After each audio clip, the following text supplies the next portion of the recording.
السلام عليكم ورحمة الله تعالى وبركاته. مرحبا بالجميع، مرحبا بكم في قناة باك اون بوش. إن شاء الله الحصة سأخصص المستوى الثانية بكالوريا. اخترت لكم هذا الموضوع الخاص بمادة الرياضيات، وخصوصا بالدرس المتعلق بالأعداد العقدية. الموضوع فهو باللغة الفرنسية. إذن فهو موضوع سبق وأن طرح في امتحانات البكالوريا لأحد الدول الشقيقة. إذن ارتأيت أن أتقاسمه معكم لتعم الفائدة، وهو موضوع موجه بالخصوص بالنسبة للعلوم الرياضية، وكذلك بالنسبة للعلوم الفيزيائية. إذا على بركة الله. Donc soit dans c'est l'équation E z au carré moins 2i racine de 2 l'exponentielle de i pi sur 12 fois z moins 4 exponentielle de i pi sur 6 égale à 0.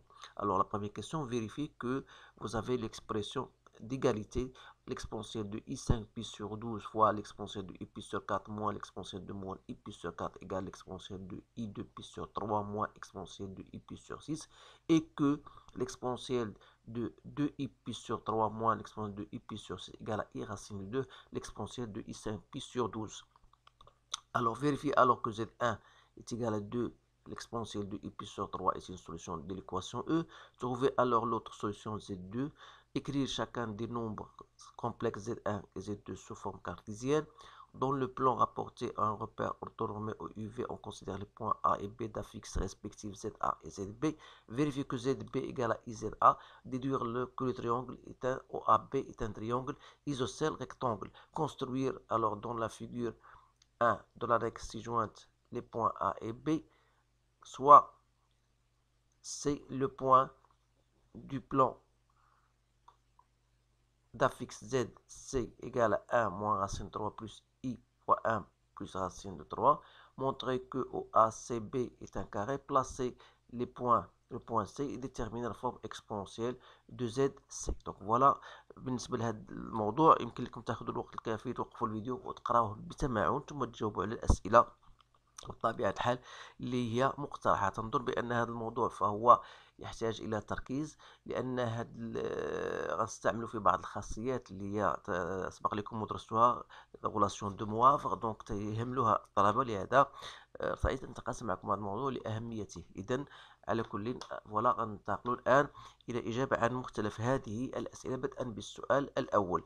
إذا بغيت يقول لك فيريفي، دونك سي فيريفي. دونك غنبداو بالنسبة نوضعوا l'expression liée exponentielle de i 5pi sur 12 fois l'exponentielle de i pi sur 4 moins l'exponentielle de moins i pi sur 4.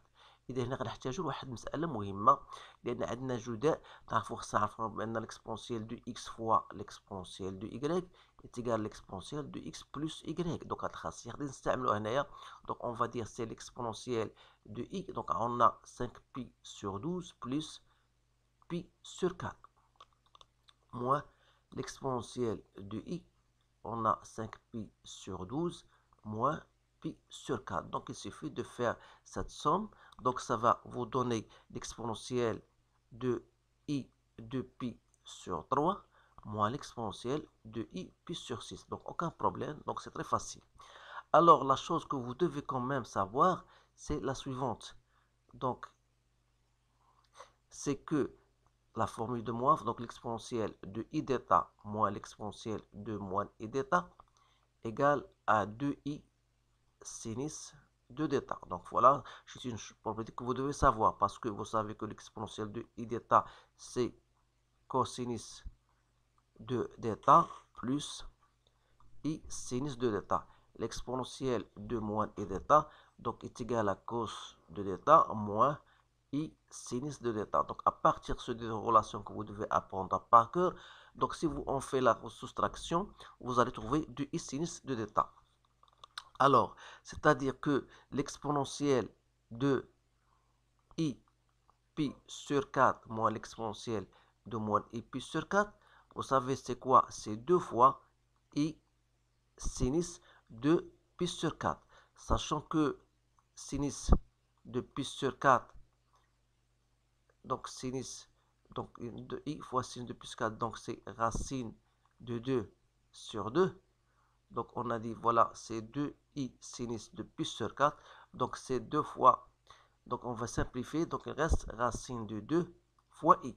Et par conséquent, l'exponentielle de i 5pi sur 2 fois l'exponentielle de pi sur 4 moins l'exponentielle de moins i pi sur 4 qu'on a dit est égal l'exponentielle donc on va utiliser, donc c'est quoi? C'est l'exponentielle de i 5pi sur 12 que je dois multiplier par racine de 2 fois i. Donc ça va donner, donc c'est bien racine de 2, c'est racine de 2 i, l'exponentielle de 5pi sur 12. Donc c'est bien montré. Alors voilà بالنسبة لهذا السؤال هذا. دونك بالنسبة جاوبنا على السؤال هذا اللي هو هذا. دونك سي بيان، وخاصنا قلنا نجاوبوا على هذا سي كوا سا سي اكسبونس، يعني من خلال هاد ليكريتور هذه. دونك عندنا هذه وعندنا هاد ليكريتور الاولى اللي خرجناها هنايا. دونك ça veut dire que هذا égal à هذا. Donc ça fait par conséquent يعني on aura tout simplement l'exponentielle de i de pi sur 3, pardon, l'exponentielle de i de pi sur 3 moins l'exponentielle de i pi sur 6, donc est égal à racine de 2i, l'exponentielle de i 5pi sur 12. Donc voilà, on a donc trouvé cette expression. Donc je vais maintenant passer à la question qui suit. Vérifier que Z1 est une solution. Alors, pour montrer que Z1 est une solution, donc il suffit tout simplement, voilà, on a Z1 égale à 2i exponentielle, pardon, 2i exponentielle de pi sur 3, donc 2 exponentielle de pi sur 3. Alors, dire que Z1 est une solution, ça veut dire on doit remplacer dans l'expression de l'équation Z1 au carré, c'est-à-dire on aura, il faut Z1 au carré moins 2i racine de 2, l'exponentielle de i pi sur 12, fois Z1, moins 4 exponentielle de i pi sur 6 doit être égal à 0. Donc, c'est-à-dire, on a d'abord Z1 au carré, c'est 2 fois l'exponentielle de i pi sur 3, le tout au carré, moins 2i racine de 2, l'exponentielle de i pi sur 12, fois Z1, donc fois 2 exponentielle de i pi sur 3, moins 4 exponentielle de i pi sur 6. Donc égal à quoi? Ça va me donner 4 exponentielle de 2 i pi sur 3. Alors vous connaissez bien sûr que l'exponentielle de x à la puissance n, c'est exponentielle de nx. Alors j'ai appliqué cette relation-là. Donc il me reste, alors 2 fois 2, ça donne 4i racine de 2, l'exponentielle de i, je fais la somme ici, vous avez pi sur 12 plus pi sur 3. Et me reste moins 4 exponentielle de i pi sur 6. Alors si je fais 4 en facteur de celle-ci et de celle-là, donc j'aurai 4 exponentielle de 2pi sur 3i moins l'exponentielle de i pi sur 6 et me reste moins 4i racine de 2 exponentielle de 5pi sur 12. Alors, déjà, on a montré ceci d'après l'expression ci-dessus. Donc, c'est 4i racine de 2, l'exponentielle de 5pi sur 12 i moins 4i racine de 2, l'exponentielle de i 5pi sur 12. Donc, c'est bien égal à 0. Donc, on a Z1 égale, c'est une solution de cette équation-là. Donc, je vais passer maintenant pour en déduire Z2. Alors, vous savez que Z1 plus Z2 est égal à moins B sur A et que le produit est égal à C sur A. Donc, je ne vais pas me tarder pour vous le montrer. Vous pouvez savoir que lorsque vous avez une équation de second degré, de type ax carré plus bx plus c égale à 0, vous savez que la somme des deux solutions est égale à moins b sur a et le produit est égal à c sur a. Vous pouvez vous assurer vous-même, bien sûr, delta est égal à b au carré moins 4ac. Alors, connaissons donc la plus simple, c'est d'utiliser celle-ci. Alors, c'est-à-dire que d'après l'énoncé, donc Z1, Z est égal à C sur A, connaissons la valeur de C, voilà, et A est égal à 1. Donc, ça veut dire que Z2 est égal à moins 4 l'exponentielle de I pi sur 6 que je divise par Z1. Or, Z1, c'est 2 fois l'exponentielle de I pi sur 3. Donc, c'est moins 2. Il me reste l'exponentielle de I, donc pi sur 6 moins pi sur 3. Sachant bien sûr que l'exponentielle du x sur l'exponentielle du y, c'est l'exponentielle du x moins y. Alors, c'est des choses que vous devez quand même savoir. Donc, c'est moins 2 l'exponentielle de moins I pi sur 6. Donc, voilà l'expression de Z2. Donc, on a répondu, il nous reste la question D. Donc, la question D, voilà. Donc, écrire Z1 et Z2 sous forme algébrique. Donc, on a Z2 est égal à 2 fois l'exponentielle de I pi sur 3. Donc, c'est 2 fois cos de pi sur 3 plus I sinus de pi sur 3. Connaissons la valeur de cos de pi sur 3, c'est 1/2 plus racine de 3 sur 2. Donc, ça va donner 1 plus I racine de 3. Alors, pour Z2, c'est moins 2 exponentielle de moins I pi sur 6. Donc, c'est moins 2 cos de moins pi sur 6, c'est racine de 3 sur 2, moins 1/2 fois I. Donc, ça va donner moins racine de 3 plus I. Donc, voilà pour cette question. Donc, on a donc répondu à la question D. Donc, je passe maintenant à ce qui reste, la question 2. Dans le plan complexe, donc vous avez ZA et vous avez ZB. Alors, premièrement, vérifiez que ZB égale à IZA. Donc, il suffit de calculer d'abord IZA. Donc, c'est I fois ZA, c'est 1 plus I racine de 3. Donc, c'est moins racine de 3 plus I. Donc, c'est bien égal à ZB. Donc, c'est bien vérifié. Alors, question B. Montre que le triangle est un rectangle. On a, d'après cette expression trouvée, donc on a ZB égale à IZA. Ça veut dire tout simplement que ZB sur ZA égale à I. Or, ZB, c'est quoi? C'est OB sur OA. C'est-à-dire, si je passe au module, donc OB sur OA, ce sera le module de I qui est égal à 1. Donc, ça veut dire que OB égale à OA. Donc, voilà, première conclusion. Il me reste de chercher maintenant l'angle qu'il y a entre OA et OB. Je sais bien sûr que ça n'est autre que argument de OB sur OA. C'est-à-dire, argument OB sur A, c'est déjà I. Donc, c'est pi sur 2 modulo de pi. Ça veut dire tout simplement que OA est perpendiculaire à OB. Et par suite, le triangle OAB, c'est un triangle isocèle et rectangle, bien sûr, en O. Donc, voilà pour cette question.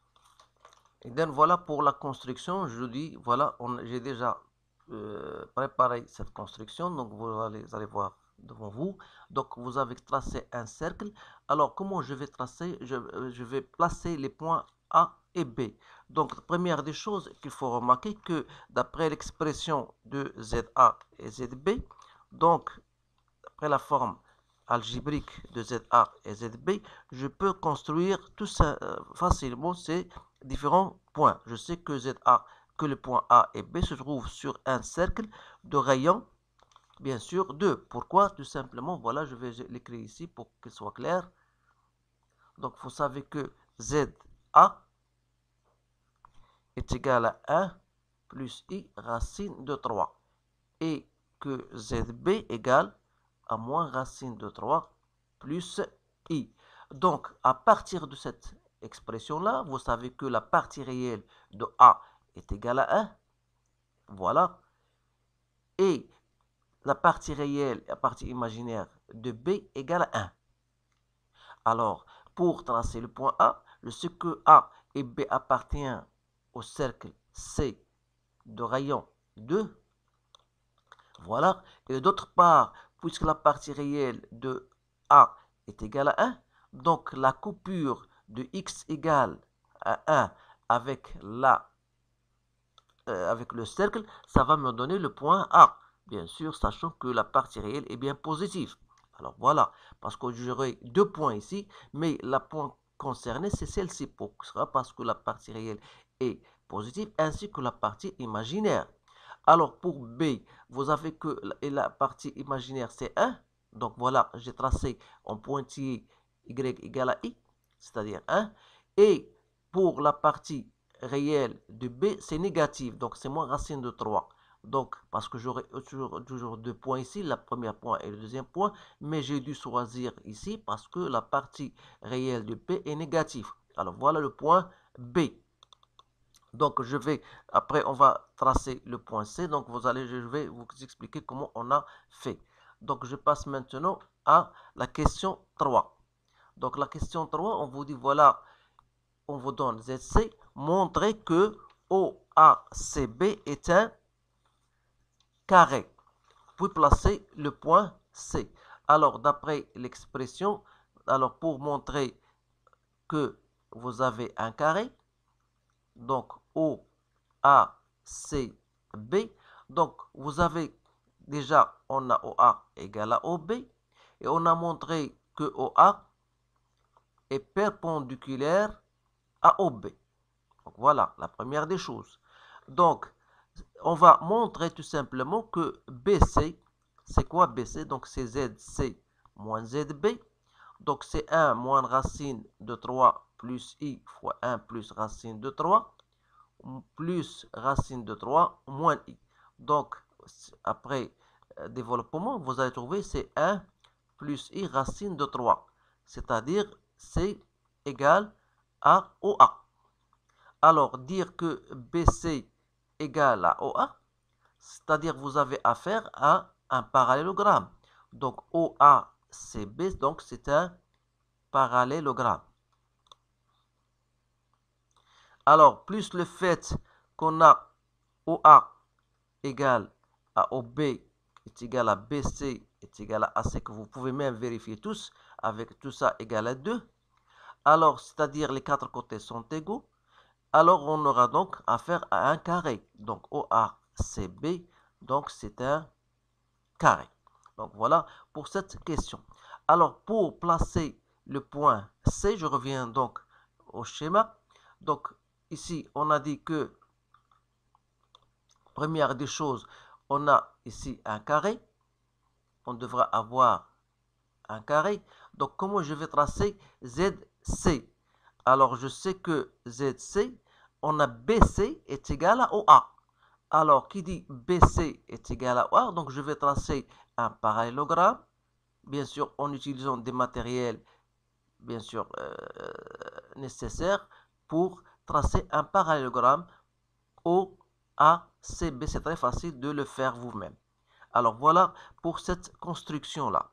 Alors, la dernière question, c'est une question très délicate, donc je vais vous le montrer. Donc, on détermine la forme exponentielle de ZC. Alors, comment on va faire? Tout simplement, on a ZC égale à quoi? Égale 1 moins racine de 3 plus I fois 1 plus racine de 3. Alors, bien sûr, je peux déterminer le module, mais ce qui m'intéresse le plus, c'est l'argument de ZC.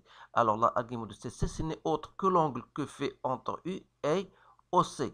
Donc, si j'utilise la relation de Charles pour faciliter la tâche, donc c'est U en A, c'est l'angle que fait entre U et A, plus l'angle entre OA et OC. Voilà. Alors, l'angle qu'il y a entre U et OA n'est autre que l'argument de ZA. Donc c'est facile parce que vous connaissez pi sur 3, donc c'est pi sur 3. Et bien sûr, l'angle que fait OA, OC. Alors, si je reviens avec vous ici, le schéma, l'angle que fait OA avec OC. Donc c'est bien cet angle-là que j'ai noté ici. Voilà. Donc vous savez bien sûr qu'ici, vous avez un angle pi sur 2. Et puisque OC, ça c'est un triangle isocèle, OC AB est un triangle isocèle, ça veut dire que OC appartient à la médiatrice, bien sûr, de côté OA, OB. C'est-à-dire que l'angle qu'il y aura entre OA et OC n'est autre que la moitié de l'angle qu'il y a entre OA et OB, c'est-à-dire la moitié de pi sur 2, donc c'est bien pi sur 4. Alors donc c'est pour cette raison que j'ai noté ici pi sur 4. Donc je vais écrire ici pi sur 4. Et par suite, donc l'argument de ZC sera donc pi sur 3 plus pi sur 4. Donc ça me donne 7 pi sur 12, bien sûr modulo de pi. La dernière, il me reste calculer le module de ZC. Donc d'après l'expression, donc c'est 1 moins racine de 3 au carré plus 1 plus racine de 3 au carré. Donc c'est la racine de 8. Donc c'est 2 racines de 2. Et par conséquent, ZC donc sera la forme trigonométrique. Donc c'est 2 racines de 2 et 7 pi sur 12, même si cette question n'était pas demandée. Donc je passe donc à la forme exponentielle qui est de racine de l'exponentielle de 7 pi sur 12 i. Donc voilà comment on répond à cette dernière question. Donc c'est un sujet très intéressant, donc je vous encourage de le refaire et de le partager avec vos collègues. Donc il faut quand même savoir ces relations de Moivre, il faut quand même savoir les utiliser. Alors je vous remercie de votre attention, je vous souhaite une bonne chance et je vous dis à bientôt.